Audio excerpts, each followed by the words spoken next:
पाली में उसी का नाम है।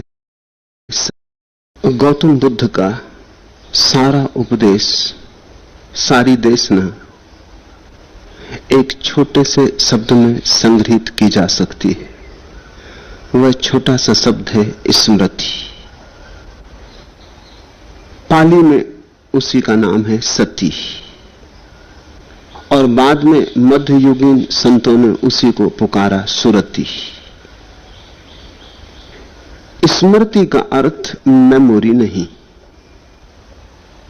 स्मृति का अर्थ है बोध, होश, जागकर कुछ करना, जागे जागे होना, स्मृति पूर्वक करना।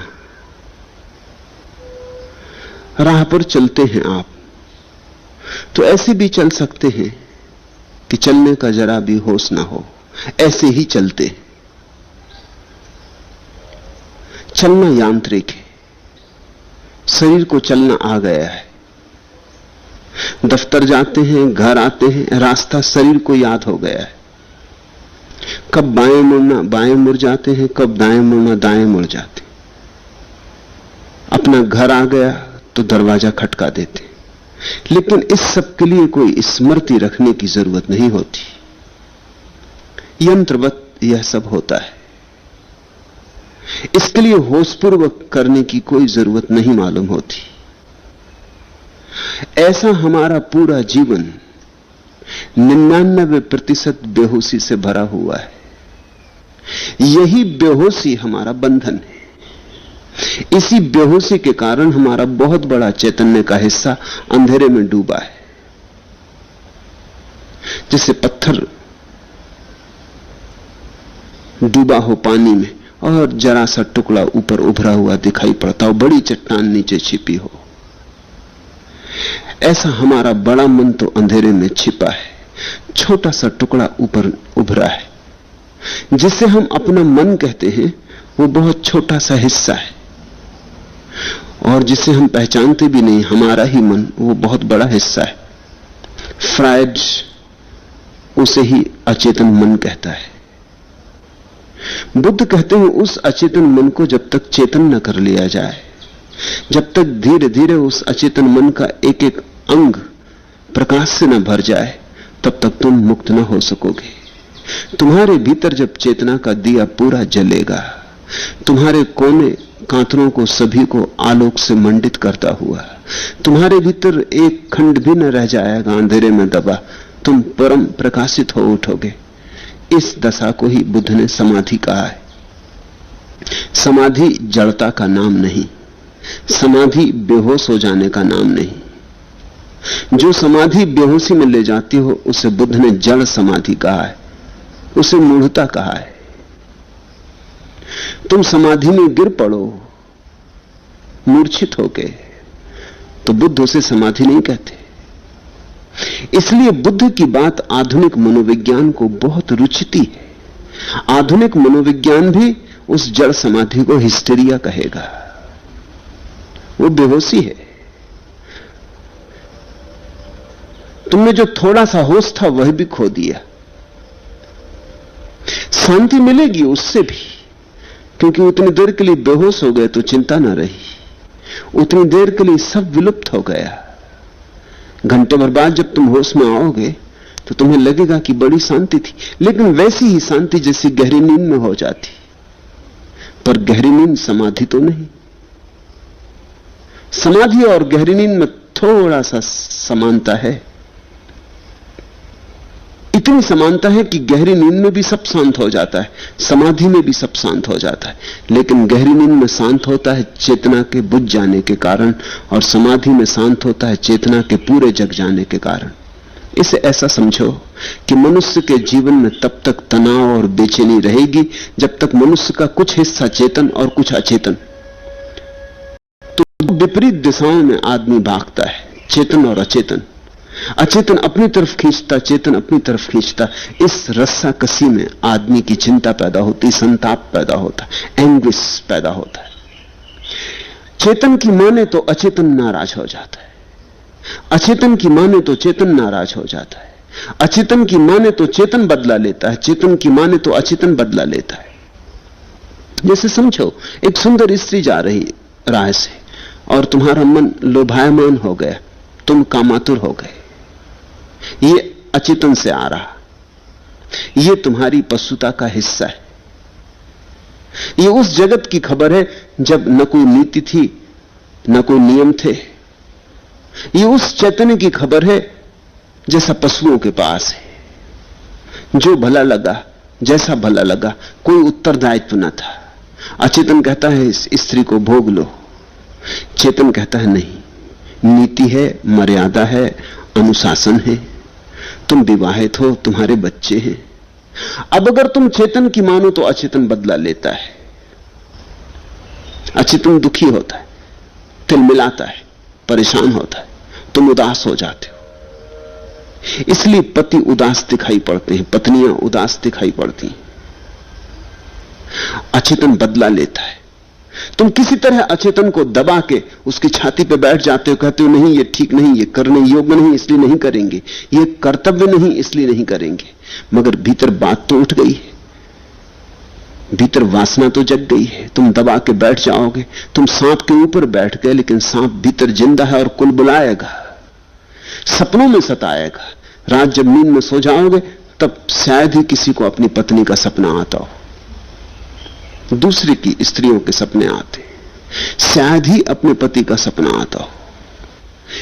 भारत में सती की जो परिभाषा थी वही थी, जिस स्त्री को सपने में भी अपने पति के अतिरिक्त किसी की याद ना आती हो उसको हम सती कहते थे। ये बड़ी अनूठी परिभाषा थी, ये बात बड़ी कीमत की है।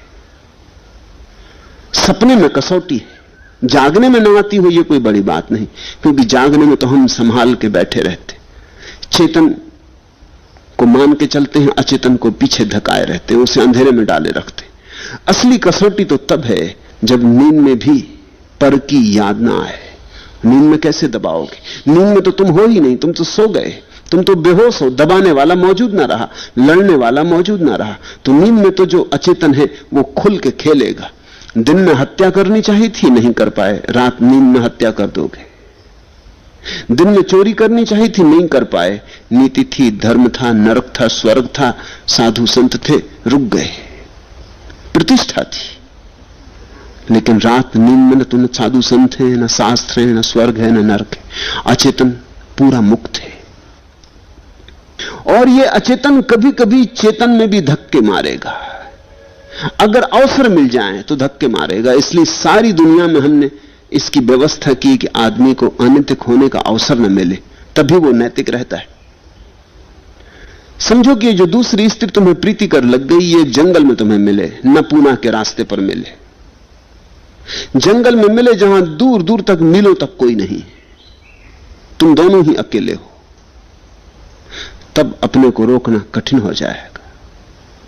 बस्ती में, बीच बस्ती में प्रतिष्ठा का सवाल था, पुलिस का सवाल था, अब यहां तो कोई सवाल नहीं। समझो कि ये स्त्री जंगल में नहीं, तुम दोनों एक नाव में डूब गए हो और एक द्वीप पर लग जाते हो जहां कोई भी नहीं और कोई कभी नहीं आएगा। न पत्नी को खबर लगेगी, न समाज को खबर लगेगी, अब कोई आने वाला नहीं। तब तुम अचेतन की मान लोगे, तब तुम चेतन की फिक्र ना करोगे। इसलिए कानून, पुलिस और राज्य इसी की फिक्र करता है कि अवसर कम से कम मिले। पश्चिम में जब से स्त्रियों ने दफ्तरों में काम शुरू किया, कारखानों में काम शुरू किया, तब से परिवार उजड़ने लगा, क्योंकि स्त्री और पुरुषों के करीब आने के ज्यादा अवसर हो गए। पूरब में यह खतरा कम है, क्योंकि स्त्री को अवसर ही नहीं है। स्त्री घर में बंद है, उसे कोई मौका नहीं है कि वो किसी के संपर्क में आ सके। पूरा समाज पुरुषों का समाज है, स्त्रियां तो बंद है। मगर यह अवसर को छीन लेने से अचेतन बदलता नहीं, सिर्फ रिप्रेशन हो गया, सिर्फ दमन हो गया। और जिसका दमन कर दिया है वो भीतर बैठा है, सुलग रहा है, और किसी भी दिन, किसी मौके पर, किसी क्षण में, किसी कमजोरी में फूट पड़ेगा। इसलिए आदमी पागल होते हैं। पागल होने का इतना ही अर्थ है कि अचेतन ने बहुत दबाया गया, इसका बदला ले लिया चेतन से। एक दिन उसने तोड़ दी सब सीमाएं, सब मर्यादाएं। निकल भागा, सब नियम उखाड़ के छूट ले ली। पागल होना अचेतन का प्रतिकार है। अगर तुम चेतन की मानो तो अचेतन प्रतिकार लेता है, अगर तुम अचेतन की मानो तो मुसीबत में पड़ते हो, जेल जाना पड़े, पिटाई हो, प्रतिष्ठा खो जाए, पत्नी नाराज हो जाए, बच्चे बर्बाद हो जाएं। चेतन की मानो तो बड़े कष्ट है, अचेतन की मानो तो उससे भी बड़े कष्ट है। इसलिए दंड है। दंड इसलिए है ताकि दो कष्टों के बीच तुम्हें चुनना पड़े। तो जो छोटा कष्ट हो उसी को हम चुन लेते हैं। छोटा कष्ट यही है कि चेतन की मान लो, अचेतन की इंकार कर दो, यही छोटा कष्ट है। इसलिए सारी नैतिक व्यवस्थाएं बड़े बड़े दंड की व्यवस्था करती हैं।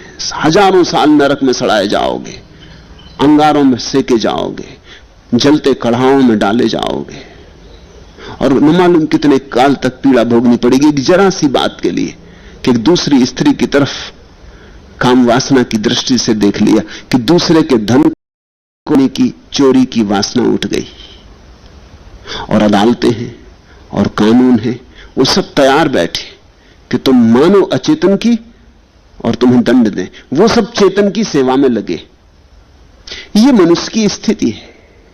इस स्थिति में हर हालत में द्वंद है। तुम कुछ भी करो तुम दुख पाओगे। इस स्थिति में सुख हो नहीं सकता। तो सुख के दो ही उपाय हैं। फिर एक उपाय यह है कि चेतन को भी अचेतन कर दो तो तुम्हारे भीतर एक रास्ता आ जाए। यही आदमी शराब पी के करता है, या एलएसडी, या मारिजुआना, या गांजा, या भंग। यही आदमी नशा करके करता है। नशे का इतना ही अर्थ है कि वो जो चेतन मन है उसको नशे में डुबा दो तो पूरा अचेतन हो गया। एक अंधेरी रात फैल गई। इसलिए अगर कोई नशे में कोई जुर्म कर ले तो अदालत भी उसको कम सजा देती है। वो कहती है इसका चेतन तो होश में था ही नहीं। एक शराबी तुम्हें गाली दे दे तो तुम उतने नाराज नहीं होते जितना वही आदमी बिना शराब पिए गाली दे तो तुम नाराज हो जाते हो। एक शराबी तुम्हें धक्का मार दे तो तुम कहते हो शराबी है। गैर शराबी धक्का मार दे वही आदमी तो तुम लड़ने को तैयार हो जाते हो। क्या फर्क करते हो तुम शराबी में गैर शराबी में? अगर अदालत में यह तय हो जाए कि आदमी शराब पिए हुए था इसलिए इसने हत्या कर दी तो उसको दंड बहुत कम मिलेगा। अदालत में तय हो जाए कि आदमी पागल है इसलिए इसने हत्या कर दी तो दंड मिलेगा। दंड मिलेगा ही नहीं क्योंकि इसका चेतन तो था ही नहीं। दंड किसको देना? ये तो पूरी अंधेरी रात था। ये तो पूरा पशु जैसा हो गया था। इसलिए शराब पीने में, नशे में वही काम हो रहा है जो समाधि में होता है, विपरीत दिशा में हो रहा है। समाधि में हम अचेतन को चेतन बना लेते हैं और एक रस हो जाते हैं, और शराब में हम चेतन को अचेतन बना लेते हैं और एक रस हो जाते हैं। एक रास्ता में सुख है। इसे तुम गांठ बांध के रख लो। एक रास्ता में सुख है। जब तुम एक हो जाते हो तो तुम सुखी, जब तक तुम दो हो तब तक तुम दुखी। भीतर जो द्वंद है वो दुख को पैदा करता है, घर्षण होता है। जब तुम भीतर बिल्कुल एक हो जाते हो, समरस, एक लयबद्धता हो जाती, तुम्हारे भीतर कोई द्वंद नहीं होता, अद्वंद की अवस्था होती, तुम निर्द्वंद होते हो, अद्वैत होते हो, बस वही सुख है। इसलिए सभी ध्यानियों ने शराब का विरोध किया है। तुम समझ लेना क्यों विरोध किया है। सभी ध्यानियों ने शराब का विरोध किया है। कारण यह नहीं है कि शराब में कोई खराबी है, कारण यह है कि शराबी कभी ध्यानी नहीं हो पाएगा क्योंकि उसने तो ध्यान का सब्स्टिट्यूट चुन लिया। ध्यान में भी एक रास्ता होती है, शराब में भी एक रास्ता होती है। तो जो शराब पी के एक रास्ता को पाने लगा, सस्ती एक रास्ता मिल गई, जाके एक बोतल पी डाली, इतने सस्ते में मिल गई। ध्यान तो वर्षों के श्रम से मिलेगा। ध्यान के लिए तो बड़ी कीमत चुकानी पड़ेगी। ध्यान के लिए तो बड़ा संघर्षण करना होगा। इंच इंच बढ़ेगा, बूंद बूंद बढ़ेगा, और इतना सस्ता मिलता नहीं है। महंगा सौदा है, लंबी यात्रा है, पहुंचेंगे नहीं पहुंचेंगे पक्का नहीं है। पहाड़ की चढ़ाई है। शराब तो उतार है, जैसे पत्थर को ढकेल दिया पहाड़ से, बस एक दफा धक्का मार दिया काफी, फिर तो अपने आप ही उतार पर उतरता जाएगा, खाई खंदक तक पहुंच जाएगा। जब तक खाई ना मिले तब तक रुकेगा ही नहीं। धक्का मारने के बाद और धक्काने की जरूरत नहीं है। लेकिन अगर पहाड़ पर चढ़ाना हो पत्थर को, ऊर्ध्व यात्रा करनी हो, तो धकाने से काम ना चलेगा, धकाते ही रहना पड़ेगा जब तक कि चोटी पर ना पहुंच जाए। और तुमने जरा भूल चूक की कि पत्थर नीचे लुढ़क जाएगा। कहीं से भी गिरने की संभावना है, ध्यानी के गिरने की संभावना है, शराबी के गिरने की संभावना नहीं। ये बात देखते हो? इसलिए तुमने एक शब्द सुना होगा, योग भ्रष्ट। तुमने भोग भ्रष्ट शब्द सुना? भोगी के भ्रष्ट होने की संभावना नहीं, वो खड्डे में है ही, उससे नीचे गिरने का कोई उपाय नहीं। सिर्फ योगी गिरता है, भोगी कभी नहीं गिरता। भोगी गिरा ही हुआ है, वो आखिरी जगह पड़ा ही हुआ है, अब और क्या आखिरी जगह होगी। योगी गिरता है, योगी ही गिरता है। भोगी होने से तो योग भ्रष्ट होना बेहतर है। कम से कम चढ़े तो थे, इसकी तो खबर है। गिरे सही, चले तो थे, उठे तो थे, चेष्टा तो की थी, एक प्रयास तो किया था, एक अभियान तो उठा था, एक यात्रा, एक चुनौती स्वीकार तो की थी। गिर गए, कोई बात नहीं, 1000 बार गिरो मगर उठ उठ के चलते रहना। शराब का ध्यानियों ने विरोध किया है क्योंकि शराब परिपूरक है, ये सस्ते में ध्यान की भ्रांति करवा देती है। ध्यानी को भी तुम शराब जैसी मस्ती में डूबा हुआ पाओगे, और शराबी में भी तुम्हें ध्यान की थोड़ी सी गंध मिलेगी, रस मुक्त। फर्क इतना ही होगा, शराबी बेहोश है, ध्यानी होश में। शराबी ने अपनी स्मृति खो दी और ध्यानी ने अपनी स्मृति पूरी जगा ली। मनुष्य बीच में, मनुष्य द्वंद में, मनुष्य आधा अचेतन है, आधा चेतन है। शराबी पूरा अचेतन है, ध्यानी पूरा चेतन है। बुद्ध कहते हैं, अगर तुमने कोई ऐसी ध्यान की प्रक्रिया की हो जिससे तुम बेहोश हो जाते हो, तो वो ध्यान की प्रक्रिया शराब जैसी है, जड़ है, उससे सावधान, उस धोखे में मत पड़ना। कुछ ऐसा ध्यान साधो जिससे तुम्हारी चेतना जागे। उस जागने की प्रक्रिया का नाम है स्मृति, माइंडफुलनेस। तुम ऐसे जागरूक हो जाओ कि तुम्हारे भीतर कोई विरोध न रह जाए, एक प्रकाश, अखंड प्रकाश फैल जाए।